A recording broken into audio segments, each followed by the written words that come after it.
பௌத்த பிக்குகளுக்கு விசேட அடையாள அட்டை அறிமுகம். பௌத்த பிக்குகளை உரிய முறையில் அடையாளம் காணும் வகையில் அதிகாரப்பூர்வமாக ஏற்றுக்கொள்ளப்படும் ஒரு அடையாள அட்டையை அறிமுகப்படுத்தப்பட உள்ளது.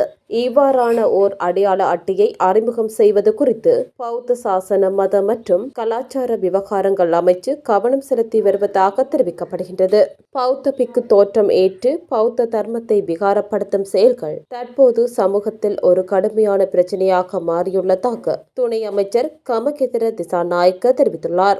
3 பீடங்களை சேர்ந்த மகா நாயக்க தேரர்கள் முறையான பிக்கு அடையாள அட்டை அறிமுகப்படுத்தப்படுவது காலத்தின் அவசியம் என ஏற்றுக்கொண்டுள்ளதாகவும் அவர் கூறியுள்ளார். பிக்கு வேடமிட்ட சில குழுக்கள் அல்லது தனிநபர்கள் சமூக ஊடகங்கள் மற்றும் பிற வழிமுறைகளை பயன்படுத்தி பௌத்த தர்மத்தை விகாரப்படுத்துதல், கேலிக்குரியதாக மாற்றுதல், சமூகத்தில் தவறான புரிதல்களை உருவாக்குதல் போன்ற செயல்களில் ஈடுபட்டு வருவதாக குற்றம் சுமத்தியுள்ளார்.